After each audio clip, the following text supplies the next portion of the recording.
special thanks to Khaki Lab for giving me this opportunity to speak with you all.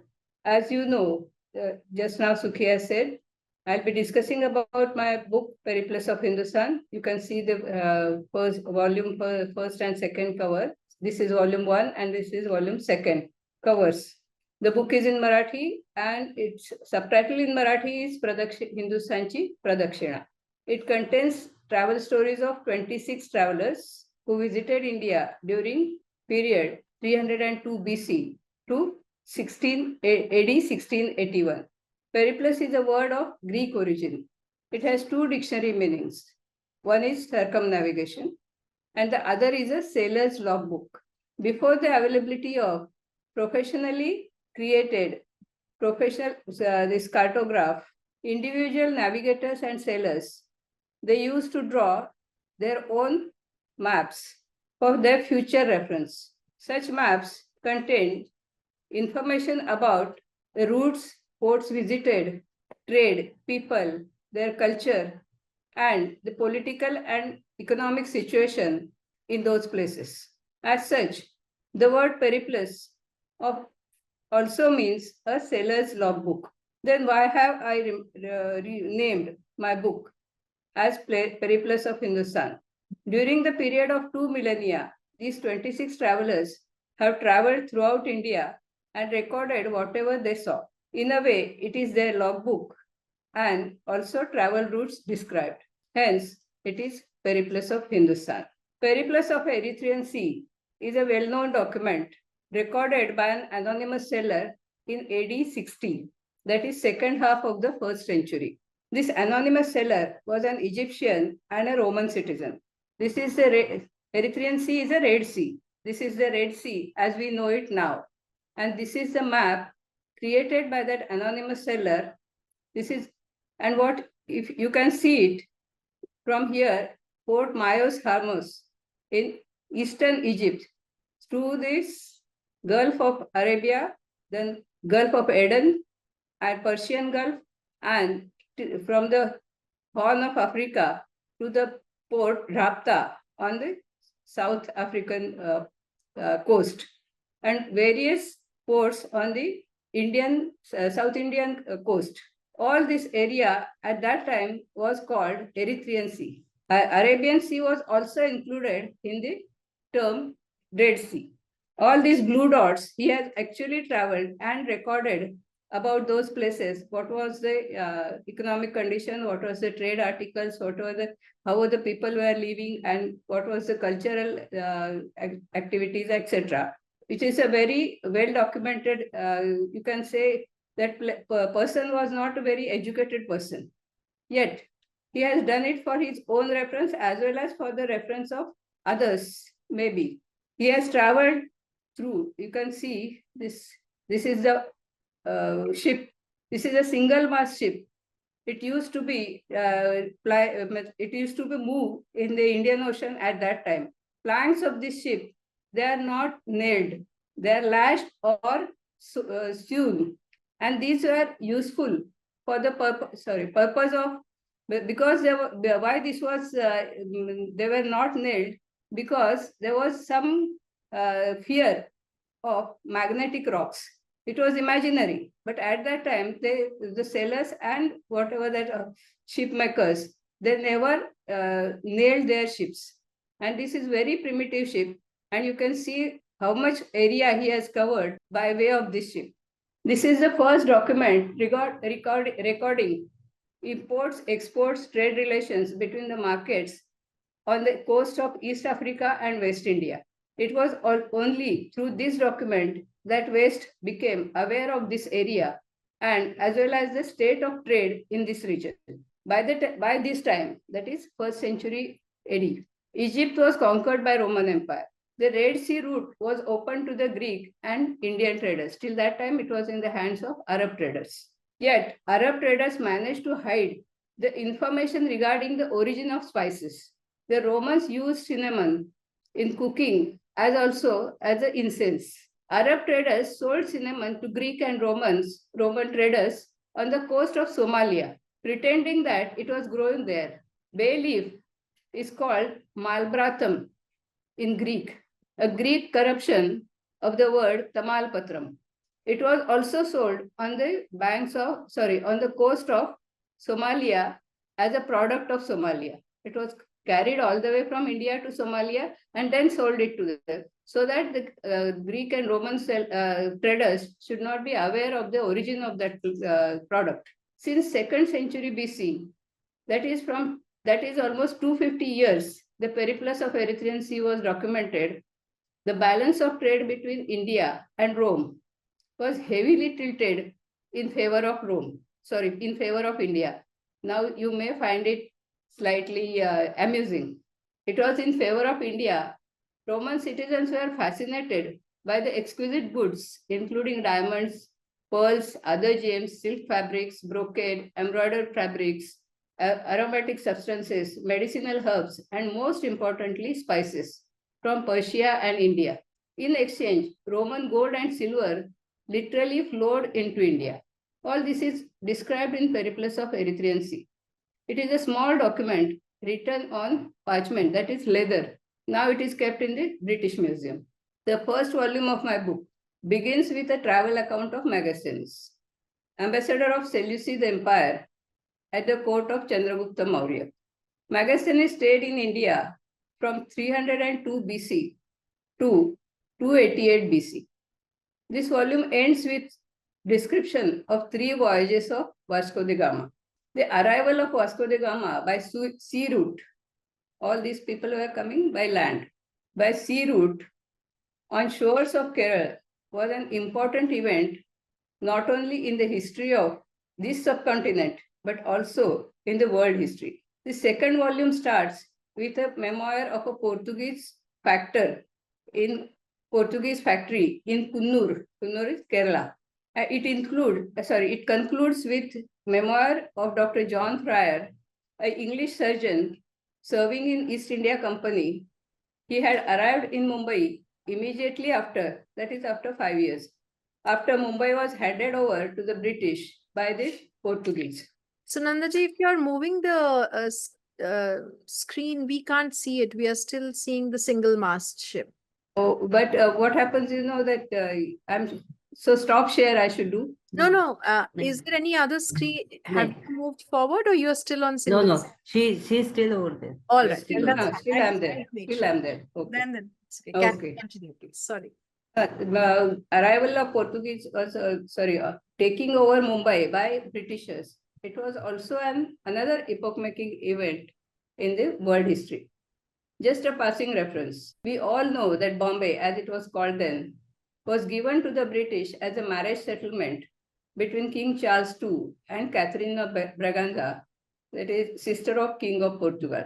Although it was given by the king, the Portuguese in India were not at all ready to hand it over.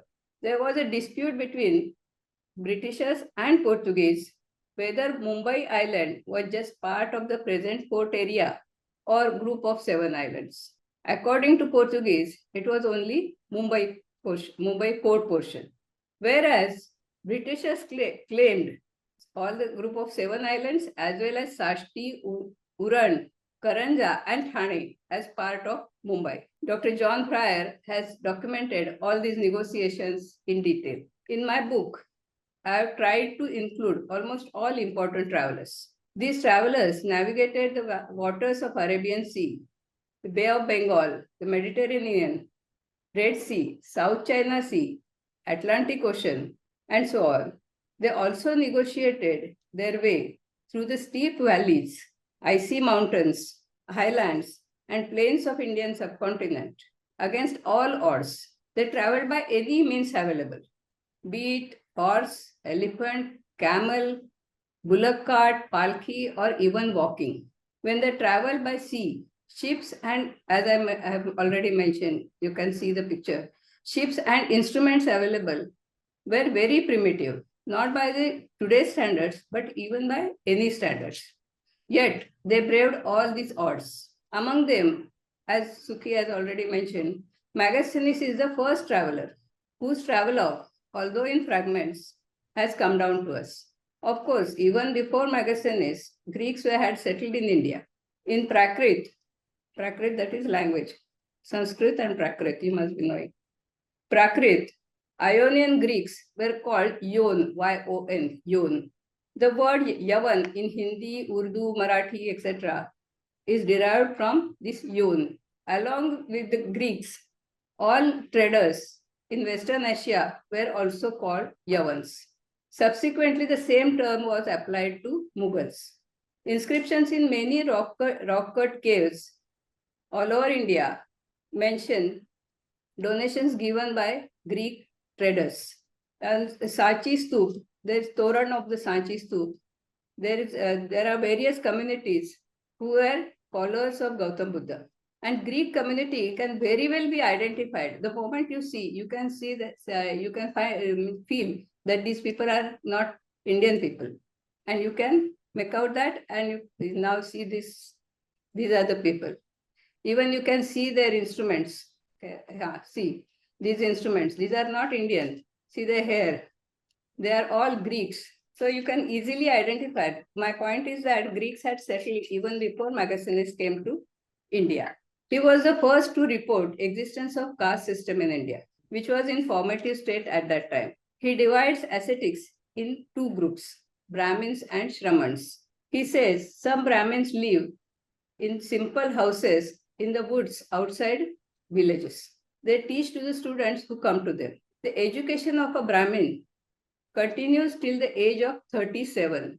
Somewhere it is mentioned as 32. These Brahmins are meat eaters. These are interesting details, that is why I'm telling. Meat eaters, but are not permitted to eat meat of domesticated animals. That is oxen, horses, elephants, and camels. They were not supposed to eat. Any other animal they could eat. One amusing observation of Megasthenes is that Brahmins do not teach their wives. They are afraid if the wife is unfaithful, the hard-earned knowledge will be lost to a stranger. Another reason is that a learned wife may lose interest in the mundane household work and would prefer to go into the Vanaprastha ashram. However, Brahmins do teach to the wives of other Brahmins. Megasthenes has mentioned elsewhere that women who have gone to the Vanaprastha ashram were absorbed in the philosophical contemplation. First volume also contains travel stories of Chinese pilgrims. We are quite familiar with at least two of them. There were many Chinese, for 7 centuries, Chinese pilgrims were coming to India. The first one is Fahian, who came to India in 399 AD and stayed here for 15 years. The second one is Yuan Chuang. In our school days, we knew him as Yuan Sang. Both Fahian and Yuan Chuang traveled from China to India by the most difficult route, crossing the Gobi Desert, Karakoram, Hindu Kush, and Himalayan ranges. From Kabul to Kanchipuram, Yuan Chuang traversed India for 16 years in length and breadth. Everybody will instantly remember this picture. A Chinese monk in short robe, walking in long strides with a bamboo stand packed with books on his back and a lantern attached to a stand. Yuan Chuang meticulously recorded the direction of travel and the distance between each stopover. The name of the place, reigning king, his varna, social, economic, and political situation. He has also documented about the flora and fauna, whatever being taken as, what you can say, and economic and political situation, as well as the flora and fauna and all forests and everything he has taken. Based on his travelogue, the eminent archaeologist Sir Alexander Cunningham identified and excavated and discovered major cities and religious sites such as Nalanda, Takshashila, Vaishali, etc. Chinese pilgrims came to India in search of the holy Buddhist scriptures. For them, India was a sacred land. They wanted to visit holy places associated with Gautam Buddha's life, as well as the places mentioned in Jatak Kathas. Their travelogues are filled with events and stories, making them an interesting read. All Jatak Kathas you can read in that. Chinese pilgrims carried home sacred texts and carefully translated them into Chinese language. Yuan Chang alone carried 657 books from various sects of Buddhism. In the 11th century, when universities and libraries in the North India were destroyed by Bakhtiyar Khilji, some of the texts were retranslated from Chinese to Sanskrit. And because of these texts preserved in China, European scholars could reconstruct Buddhist past of India. It is believed that there's one story about story from what both these travelers tell. It is believed that Emperor Ashoka was converted to Buddhism due to repentance over the massacre in Kalinga War. It is recorded in one of his inscriptions also.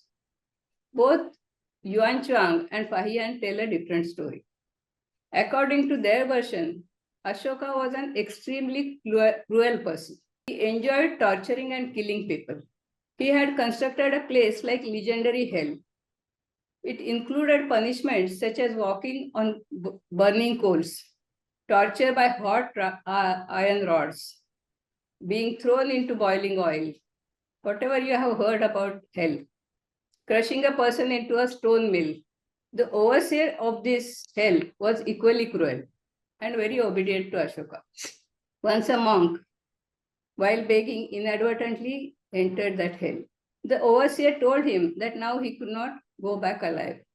The monk was very calm, not at all perplexed. The overseer threw him in a boiling oil. The monk was still very calm.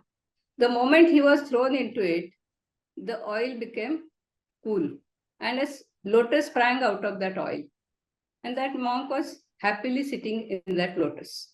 The overseer he himself was perplexed because of this. He ran to Ashoka and asked him to come and see the miracle. Ashoka refused immediately. He said that if I come, according to the orders given by me, I will not come back alive. Then the overseer said that please take back those orders. Let us go and see the miracle. Then both of them came to the hell. And then when Ashoka saw that monk sitting very calmly on and swaying on that lotus, he asked, what is the secret of your happiness? Then that monk told him about the philosophy of Gautam Buddha and preached him Buddhism. Ashoka repented all his evil deeds and he accepted Buddhism. This is a story told by both these pilgrims, and they said that they have seen the site. If you go to Google, if you Google it now, even you can say that around Patna, they show some site which is called Ashoka's Hell. Like Yuan Chuang, Al-Biruni, also he was Afghan, also came to India in search of ancient wisdom. The Khaki, his monumental work, is a comprehensive treatise on scientific and religious doctrines prevalent in India in 11th century AD. Even before completing his work, Al-Biruni had translated into Arabic Kapil Muni's Sankhya Darshan, Patanjali's Yoga Shastra, or Varaha Mihir's Bruhat Samhita, Laghu Jatakam, Brahmagupta's Paulastya Siddhanta, and Brahma Siddhanta. He also translated Euclid's work on geometry, so mathematics, and Ptolemy's work on astronomy into Sanskrit in verse form, that is in meter, as Hindu scriptures are written, for the convenience of Hindu scholars. His work gives an information to the Arab world on the 4 Vedas, method of reciting Vedas, 18 Puranas, Smriti Grantha, Mahabharata, Sanskrit grammar. The list of subjects is itself astonishing. If one wants to know, even now, the concept of Yuga, Manvantara, the exact number of soldiers in an Akshauhini, calculation of solar and lunar eclipses, method of measuring Kal, that is Ghatika, Par, Churn, Nimish, etc.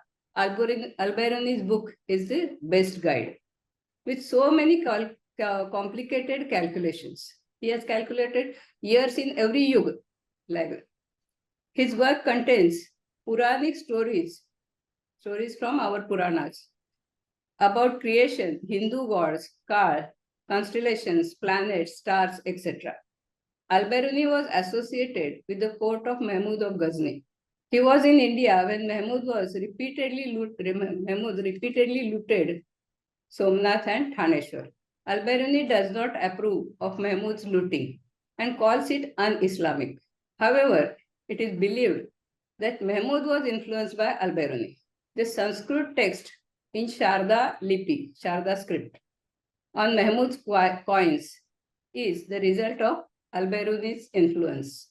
This is Al-Biruni's photo, and this is the coin of Ghaznavid coin.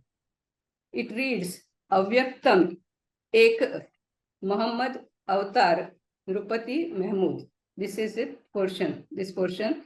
This is written in Sharda script and Sanskrit. That means Mahmud is Muhammad, that is Paigambar.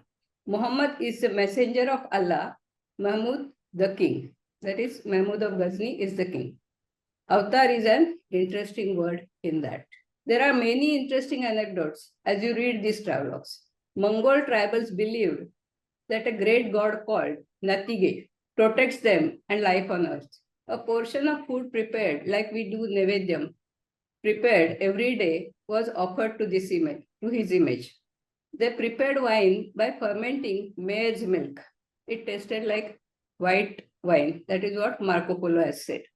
Marco Polo has written that they sprinkle few drops of wine before drinking it. The practice is followed all over the world even today. Many would have remembered that. Mongols traveled in a round tent, mobile round tent, and it was called in their language gher. The same word is used in Marathi for circumference. This is the tent which moved with so many oxen, and their family will be in the tent. Marco Polo was serving in the court of Kublai Khan. Khan is a pre-Islamic word, Arabic word, which means leader. Kublai Khan was a Buddhist. Babur's mother was from Chagatai clan. Chagatai was the second son of Genghis Khan. Mughals considered themselves descendants of Chagatai. They called themselves Chagatai Turkis. According to Marco Polo, this Chagatai, that is Genghis Khan's son, was duly baptized Christian. Ibn Battuta, who traveled in India first half of 14th century, also wrote that Chagatai and his elder brother were heretics, that is, non-Muslims. The word Mughal is a corruption of the word Mongol. One more interesting anecdote is that Niccolo Manucci, who witnessed the reign of Shah Jahan and Aurangzeb, has written that, according to a legend, the sun god was father of Taimurlan. He called himself son of sun. Taimur had overtaken the Chagatai Khanate. He was descendant of the Chagatai clan. Since Mughal considered themselves descendants of Taimur and therefore of the sun, their green flag had an image of the sun and a lion on it. This is Kublai Khan, and this is the Mughal flag. Many must not have seen it. It is, you can find out in many, miniature paintings, this flag. Marco Polo visited India at least twice, once as an ambassador of Kublai Khan to the Hindu kingdoms in South India, and second time while going to Europe for good. He was impressed by the wealth and prosperity of the people and also simple trade practices. He noted that in the month of May, pearl gatherers who dive in the sea, pearl gatherers dive into the deep sea and bring back oysters containing pearls. Pearl buyers were waiting on the seashore. They wait for them on the seashore. When they go to the market, they tell the wholesaler, that pearl buyers, they tell the wholesaler their purchase price. Then the wholesaler himself will decide how much profit they should get and then pay them accordingly. Marco Polo was amazed to see this strange way of trading. There's one more anecdote. Punishment for the loan defaulters was still stranger.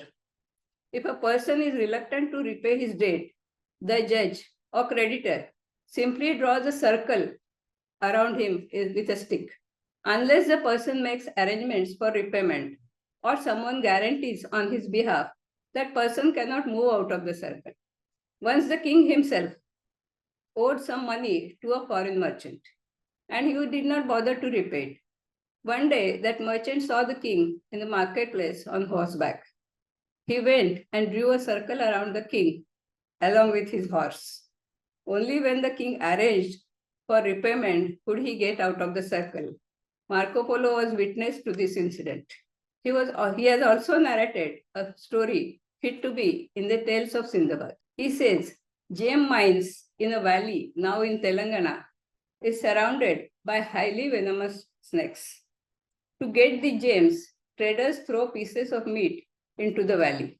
White eagles pick up the meat and bring them to the nests. Once they reach the nest, traders chase them off with loud noise and remove the gems from the meat. They also get gems from the droppings of these birds. Niccolo de Conti, who was in India from 1419 to 1444, has also narrated this story. Probably both are talking about the gem mines near Golconda. Marco Polo had covered almost all the known world at the time but in 14th century, known world at the time of Marco Polo, half of the world was not at all known. Whatever he had covered, he thought it is a world. But in 14th century, Ibn Battuta surpassed him.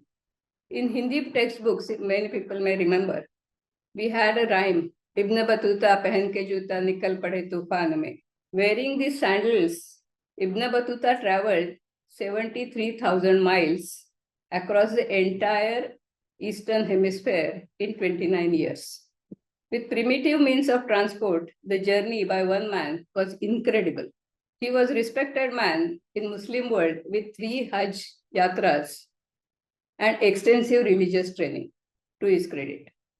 And that is why many people offered him daughters and he had many marriages. During the period of Muhammad Tughlaq, he worked as a Qazi of Delhi. History books have told us that Muhammad Tughlaq decided to shift capital from Delhi to Daulatabad due to constant threat of Persian and Tatar Mongols. But Ibn Battuta tells again a different story. He writes that people of Delhi disliked Muhammad Tughlaq. They wrote nasty letters against him and threw them in the main hall of the court at night. When in the morning he found them and read them, he used to get mad with anger. Finally, he decided to punish the people of Delhi and turn Delhi into a waste. He purchased all the houses in Delhi from their owners and ordered that all citizens should move to Daulatabad within 3 days. After 3 days, he sent his soldiers to search every house. They could find only one crippled man and one blind man.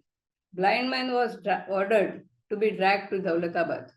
Only one leg of that blind man reached Daulatabad, while that crippled was thrown from a stone throwing machine. Ibn Battuta writes that one night the Sultan went to the roof of his palace, and when he saw no light or smoke, there was complete darkness everywhere. Sultan said to himself, now my soul is at peace.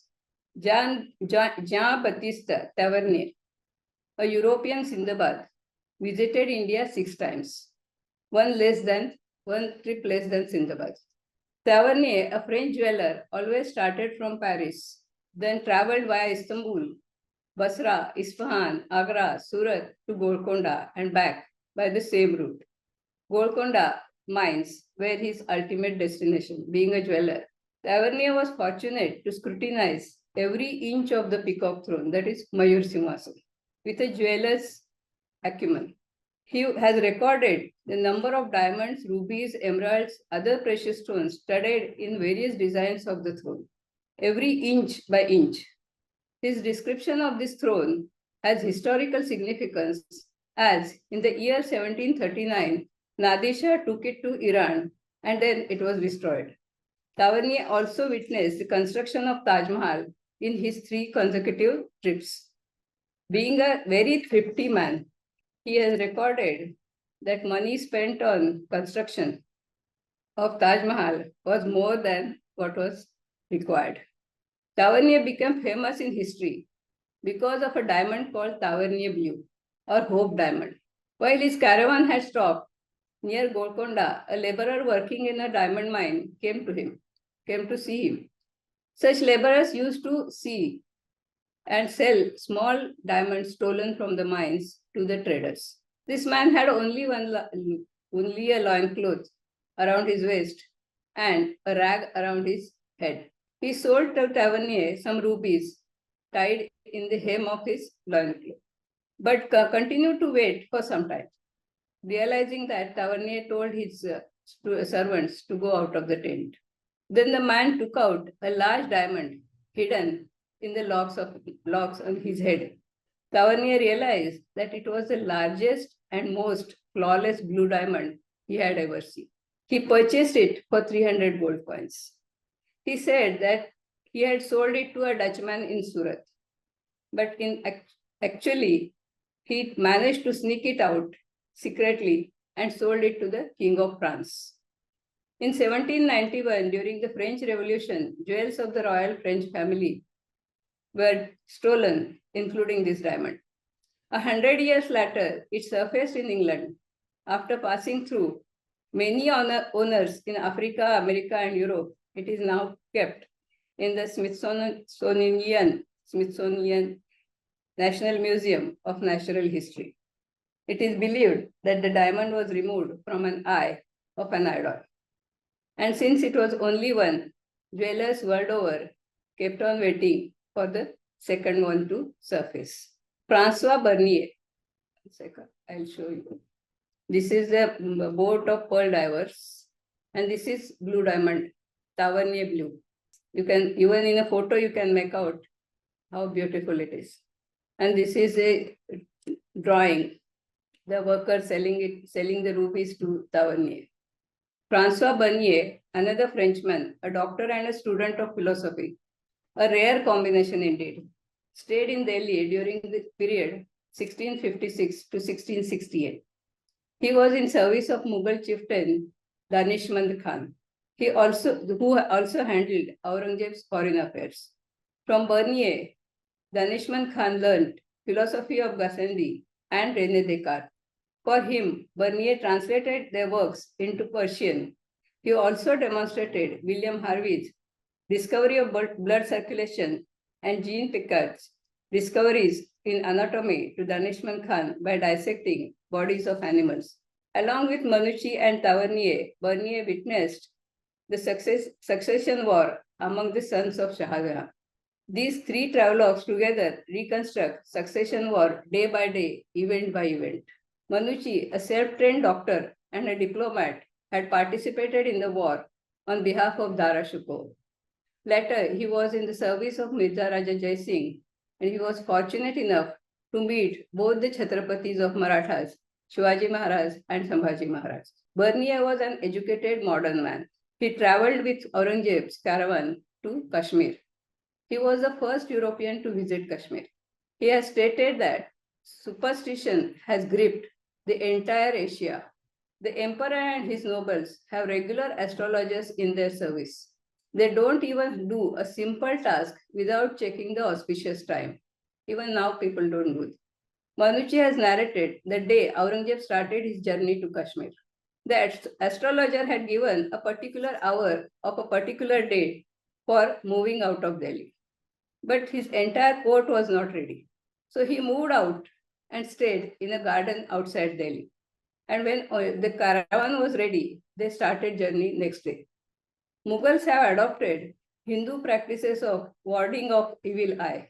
Whenever they embark on a campaign, animals are sacrificed. And if the campaign is more challenging one, even human sacrifice is resorted to on the pretext of administration of justice. That is what Manucci says. Ralph Fish, the first Englishman to arrive in India, along with two of his countrymen in Emperor Akbar's court, was initially imprisoned by the Portuguese. The English learned that they were either to be sent to Portugal or were to be subjected to a punishment called estropada. In this punishment, a person was tied to a belt lifted to a great height, and then thrown down, so that many of his bones were broken. In the 17th century, John Fryer saw a machine set up by Portuguese in Goa for this purpose. Let me see if I have. No, I don't have it. Okay. I thought I have. Anyway. Garcia de Horta, now you can see his image here. Garcia de Horta, Portuguese doctor, had settled in Goa. Portuguese Viceroy of Goa had given the island of Mumbai on rent, that was 86 pounds a year only. Entire island of Mumbai, that is port area, was given to Horta on rent. Remains of this house could be seen in the Navy compound behind the Asiatic Society building in Mumbai's port area. He brought medicinal plants and medicines of India or Indian subcontinent on the world medicine map. His book about medicinal plants is written in an interesting form of discussion with another doctor. He was a Spanish Jew, reluctantly converted to Catholic faith. By joining a fleet coming to India, he escaped Inquisition in Portugal. However, after his death, Inquisition in Goa found him guilty of secretly practicing Judaism. His remains were removed and burnt along with his effigy. His writings were also burned as heretic. That is why first edition of his book, only the third book to be printed in India, is the rarest of the rare. Sir Thomas Roe, representative of King James I of England, came to the court of Mughal Emperor Jahangir in 1616. He was highly impressed by the wealth and grandeur of the Mughal court. He had constant bickerings with Mughal nobles, including Emperor-in-the-waiting Shah Jahan. He had relations with English crown and was a trained diplomat. Emperor Jahangir enjoyed his company, yet never acceded to his demands for trade concessions. He had a rare privilege of being a partner of the emperor in his drinking sessions. He has narrated an amusing event as to how Jahangir, with his shrewd insight, foiled a plan of Jesuit missionaries to convert the future emperor to Christianity and thereby the whole country. Thomas Roe, an Englishman and a Protestant, was of course delighted to hear about the incident. Travelogue of Ludvigo Vertama, an Italian traveler. He was not a trader, he was not at all, he just wanted to travel for the sake of travel. Who came to India in the first decade of 16th century. His travelogue is an extraordinary importance because he was the first non-Muslim to visit the Makkah and Medina. He went to Hajj as a Mamluk. Mamluk is a Slav, Christian Slav, converted to Islam. He went as an escort with an escort party to the Makkah, and he visited all the holy places and has narrated. At that time in West, there were many misunderstandings about these places, which were cleared by Vartama's travelogue. And he has detailed it in so precisely that subsequently, when Sir Richard Burton traveled, he confirmed that whatever details he has given, they are correct. He has also written about Muhammad Shah Begda. Muhammad Shah Begda was a Subedar or Sultan of Gujarat. Begda had long mustaches, very long. He used to tie it around his head, such a long mustaches. And in Gujarati, and it looked like a horn. In Gujarati, ox with long horns is called Begda. So this is a nickname of Muhammad Shah. It was not his real name. According to Vartama, he had a habit of consuming, Muhammad Shah had a habit of consuming small amount of poison every day. If he decided to kill someone, he simply had to spit on that person. That person would die within half an hour. His clothes used by him had to be burnt every day without touching them. He had 3,000 to 4,000 wives. The woman he slept with at night would be found dead in the morning. And this story has been confirmed by many people afterwards. This travelogue all these travelogues together paint a vivid picture of India in transition. Along with stories, they also talk about social, economic, and political situation. Country which is very prosperous and at the same time, general population extremely poor. In case of famine, people had to sell their children. Slave trade was going on in full swing. Devdasi system was flourishing. Young boys were castrated and sold to wealthy Mughals, wealthy people, including Hindus, for guarding their harems. Narrations contained in these travelogues cannot be treated as history. These are all individual perceptions, which are influenced by narrators' social, economic, and religious background. They have recorded what they found unusual and also wonderful. Most of them have written about Sati, have narrated incidents which they witnessed, Sati incidents which they witnessed. Almost everybody has written about coconut tree and jackfruit trees, which they came to when they came to India.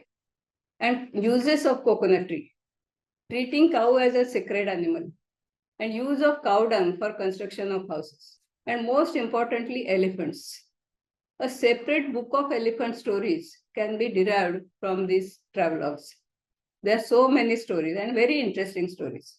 For instance, these travelogues are, even though they are not a history, they are a very important source of history.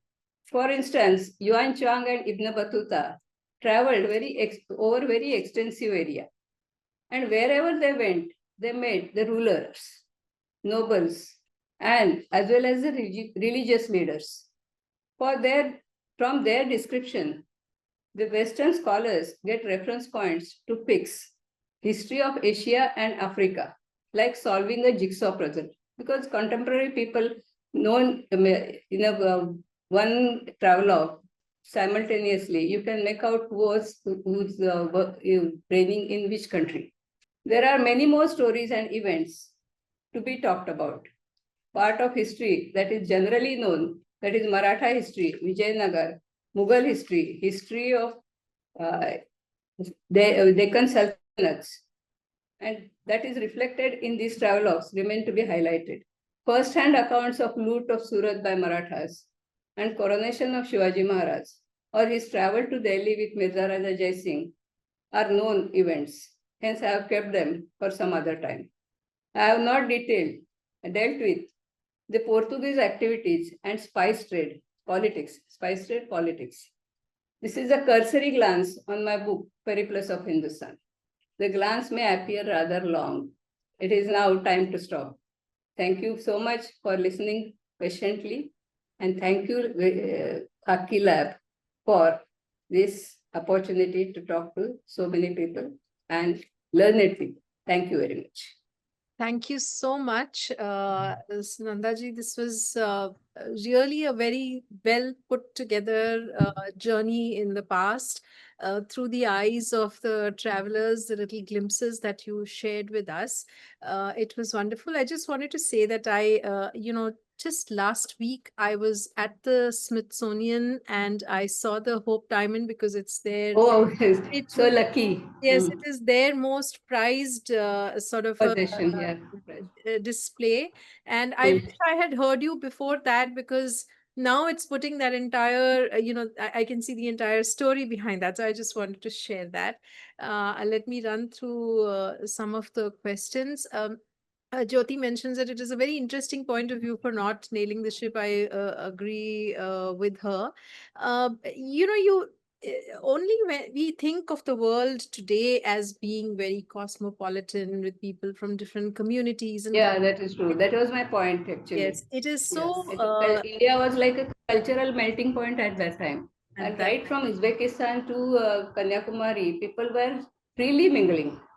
It is, moving out, yeah. you read what you have written, and you bring together so many different sort of travelogues and stories that you see that and when you see images like what you showed, you realize how many different communities were together. It is such a now I found this very interesting when you talked about the fact that they were selective about the non-veg food that they ate, including the Brahmins. And it is Yeah. very interesting to know that they did not eat what was domesticated. That makes total sense because you could Yeah, that's hunt yeah. deer outside and, all that. And I think that makes total sense. And also important to note that even though they were not teaching their own wives, women were studying. Yeah. You know, Women were studying. That is the important point. Yeah. yeah, subsequently, there were times when girls were completely deprived of education. So I think Actually, it was a deterioration. If you see over Right. the period, it was a deterioration. as more and more superstitions came in Yeah. and Yeah. power, it's so interesting to see that as well. You talked about his, name being now Yuan Chuang, and we heard of it as always Hun Sit. What is change? Is it change in script that reading, or what is No, it? actually, what has happened, like Bombay was done by Britishers, no, or Portuguese, Right. and it was a Romanization of the whatever they could pronounce at that time. So the Yuan Sang was the Romanization of his name.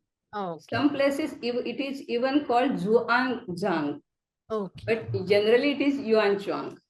So that is they have changed it according to their script. Okay. Like Beijing is changed, same Like- way. Peking is Beijing, like that. Now, I saw that, you shared that image very evocative of that entire round tent being pulled by so many oxen. Yeah, yeah. It is so huge. What were the roads like where they could go on on such a large tent on the road? How did Basically, Mongols, they moved on the grasslands okay. because they were tribal people, and from Caucasian ranges to they came during the season. They will come down, and then again they will go back. So roads as such may not be there very good, but about the roads in China and India, there are people who have noted about it, and especially about the postal system. Postal system. Even Marco Polo has written, Ibn Battuta has written that within 3 days, Sultan used to receive news from Multan to Delhi. Oh, That wow. fast. Yeah, that fast. And all the Mughal Badshahs, they used to drink only Ganga water. So the Ganga water was used transported to be transported to. And when Aurangzeb moved to Kashmir, water was carried with him. Ganga water was carried. So that way, transport and postal system was very good. Every 3 miles, there used to be one hut where the next person will be waiting. This person who is running with a tapal, he have a stick with gungru. And while he is running, that will go on, noise will be there. So that next person will know. The moment he throws it, that person will pick up and start running. So that was the faster system before the Britishers gave their system to us. Interesting. Sabira has a question. Did Al-Baruni save the old Puranas and they would have otherwise been lost? If you can explain a little bit about that. Old Puran, actually, he learned them and he wrote about them, but saving, it was not lost at that time. And even now it is not lost. Quran we still have. But Al-Biruni was the first Muslim who studied 18 Puranas, all 18 Puranas. And Vishnu Puran and Vishnu Dharmottar Puran, he studied in very detail. Al-Biruni has a very interesting complaint about Indian or Hindu way of writing. He says everything is written in verse form. And just to adjust the meter, you have to add some certain words or certain vowels or something like that in the verse, which contaminates the meaning of that verse or meaning. This is not the way scientific treatise should be written. That is what he is complaining. And even then, when he translated Euclid into Sanskrit, he did it because Indians used to do it like that. He made it in meter, you said. That is Yeah, so... meter. Yeah, he did it in verse form, meter form. Yeah. That is so important. Sure. And the fact that so many of them brought in, because you said, he translated Euclid, so many of the scientific discoveries brought here with the travelers is a very fascinating. Yeah, and then both way transport was there. Knowledge was being transferred. On That both was sides. very interesting. Jyoti's asked about the Maratha time in food culture and were they consuming meat at the time? Yes. Marathas were always, matlab, except Brahmins, everybody was, when English people went for this coronation of Shivaji Maharaj to Raigad, every day they were given half a goat. Okay. And finally, when when they were to go from Raigad, they were to move out of Raigad, that butcher came to see who are the three people who were eating half a goat every day. Interesting.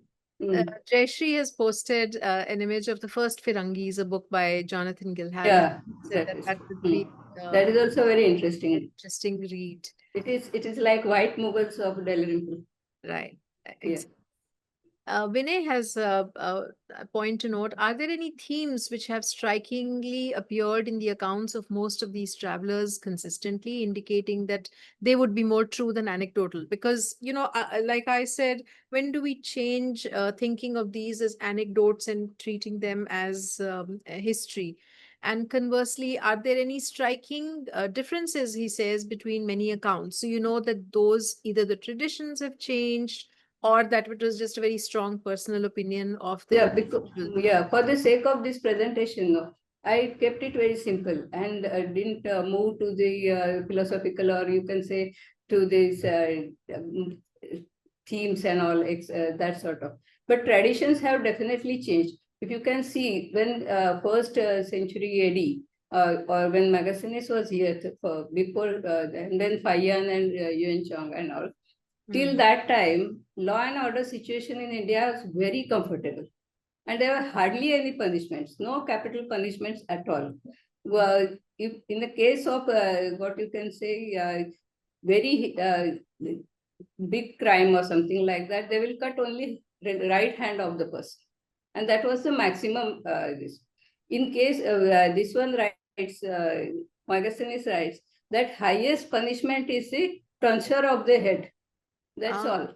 Moving your hair from the head. That itself was very insulting. But then subsequently, when economic situation deteriorated, basically when then the crime started movement. The crime was on a higher side, and then punishments were also there.